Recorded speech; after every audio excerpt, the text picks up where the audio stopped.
My name is Brian Gainey. I'm 39 years old and I live in Charleston, South Carolina. I had a great childhood, but I love to eat. And as I got older, I ate more and more. By the time I graduated high school, I was over 300 pounds. In my 20s, I was up to almost 450 pounds, and I actually lost all the weight once, but I couldn't keep it off. After working so hard, I gained all of it back in half the time it took me to lose it. It was humiliating and depressing. So I gave up. I just decided that I would be overweight the rest of my life and there was nothing I could do about it. This is from a video taken from a public speaking training class I was in a few years ago. Remember those pants, they're going to come up again later. I was bigger than I had ever been, but I felt helpless to do anything about it.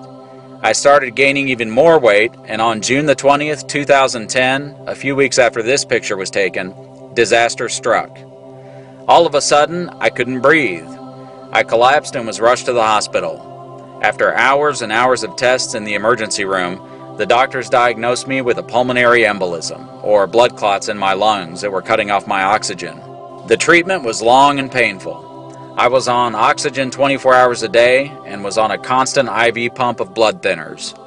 For 6 long days, I laid in that hospital bed. The low point came when I needed help going to the bathroom. I have never been more miserable in my entire life. While I was in the hospital, I had plenty of time to think.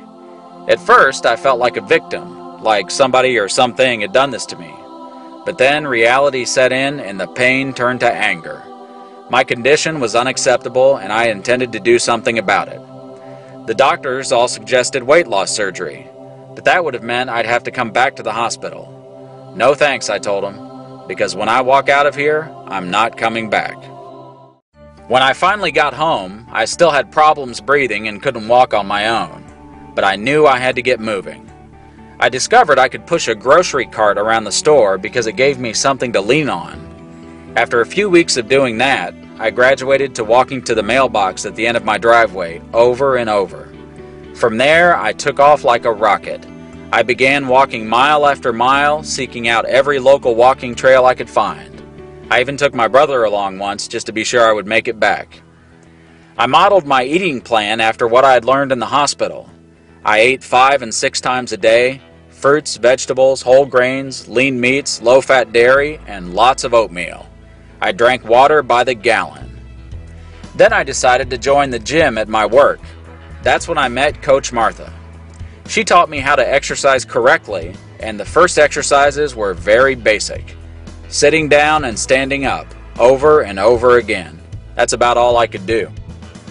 But the weight melted away, over 100 pounds in the first 6 months. There's those pants again. Then, still weighing more than 400 pounds, I entered a 10K race and limped across the finish line.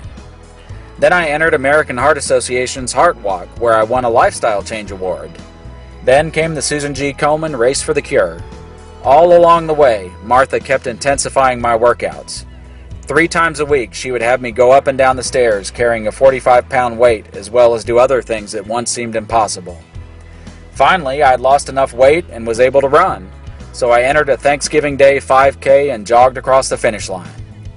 In just the last year, I've been able to do things most people take for granted.